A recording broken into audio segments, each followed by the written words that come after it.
So happy to have the opportunity to have my daughters get to know their grandmother and grandparents, and for us to be able to eat at the Ferdy Flyer and visit Holiday World. During the 90s, I spent over 50 days a year traveling between Evansville and Kimball and the Sisters of St. Benedict doing work as they were my clients. In addition, I spent 2 to 3 days a week traveling I-64 up and down this lane doing my master's and doctorate at the University of Louisville. So I know this region very well. At the time, in 1986, Jim and I married, and at the time we had 4 daughters between us. His 2 were still in high school at Forest Park. My youngest was beginning high school at Memorial, and we decided to allow her to stay in Evansville, be near her dad, and as such, we had one home in Ferdinand, one home in Newburgh.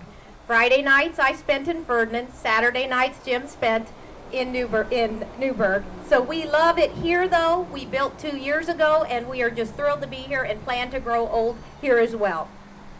So more importantly, how am I qualified? Many of you know that my career has been unusual, to say the least. I am an industrial engineer by all degrees. I have worked with General Motors, Michelin, and Frito-Lay, as Connie mentioned. However, 25 years of that career has been spent working with groups on problem solving and facilitation of all kinds, corporate, shop floor, as well as facilitating the Sisters of St. Benedict and alternative revenues. In addition, one thing Richard didn't mention, that way back when he was Commissioner Murdoch, we got the opportunity to work on the Blue Ribbon Jail Commission, which ultimately resulted in the new jail there with then Sheriff Brad Ellsworth. In Spencer County, I facilitated county council and commissioners through their COIT tax prioritization. In Perry County, I facilitated their Lilly-funded planning project that resulted in their Greenway. I've facilitated SIR's strategic planning in Boonville.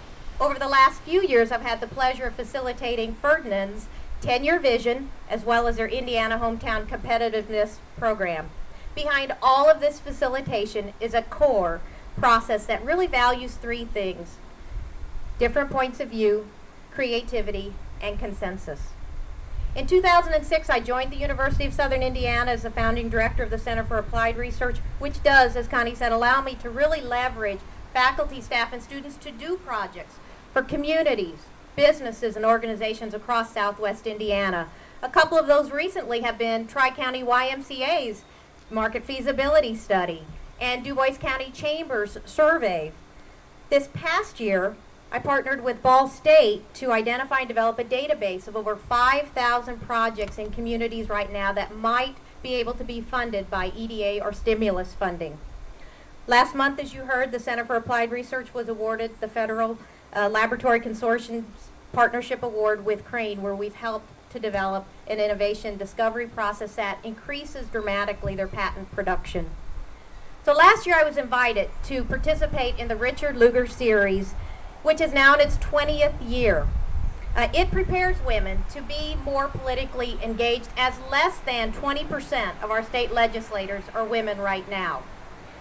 Upon completion, I was asked to consider running for a General Assembly seat, and that began the process of discernment.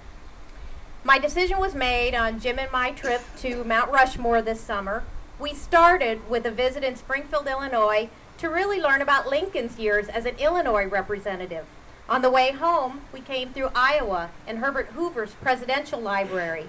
Well, maybe this trip stacked the deck a little bit, but it certainly made me consider, if not me, then whom? And if not now, then when? So let me tell you why I'm running in a nutshell. Southwest Indiana has a rich German heritage that equates to hard work and a stubborn drive to succeed.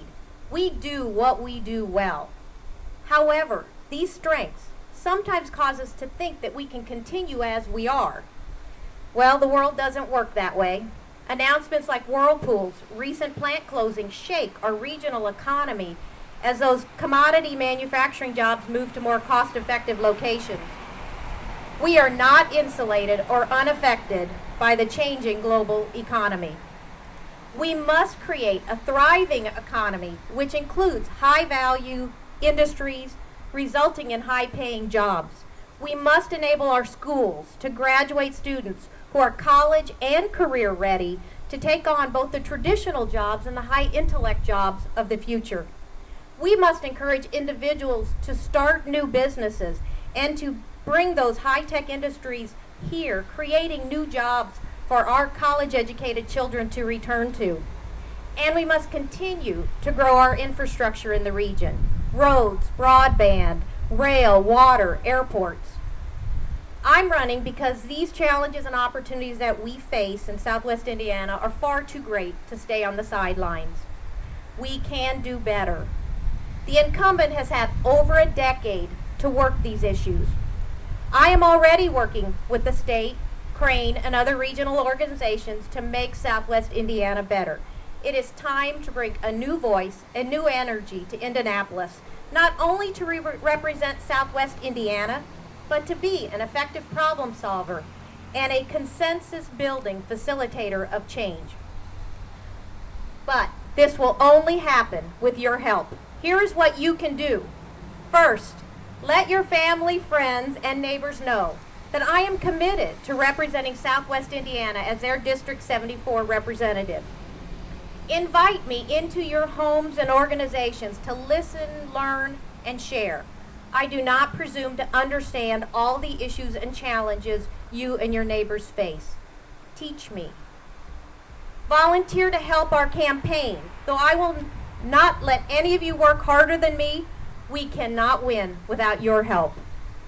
Please support our campaign financially. Help us get out the message that this campaign is committed to growing Southwest Indiana. This is where my home and my heart is. Let's make this race the beginning of a new chapter of growth and prosperity for Southwest Indiana.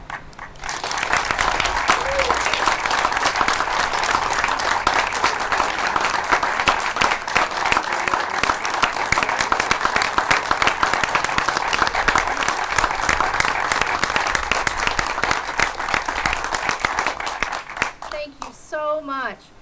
We would be remiss if we didn't make another introduction. And joining us, we're so honored to have Sandy Huddleston, who's the Vice Chairman of the Indiana GOP. Sandy, thank you for being with us. We also have a very special announcement. Senator Lugar will be hosting a reception on behalf of Sue Ellspermann and Wendy McNamara for both our candidates for state representative. And that reception will be on October 10th at the Cambridge Clubhouse in Evansville. You'll all be receiving an invitation, and we hope that you're going to join us so that we can pack the house for Senator Lugar, Wendy, and Sue. There's a table inside, as Sue mentioned, there's a table inside with Sue Ellspermann for state rep t-shirts, and we hope that you will pick one of those up and wear it often. You are our best advertisement. We're also having a reception inside. Ruthie and her ladies have prepared some refreshments for us, so we hope that you will come in and enjoy those.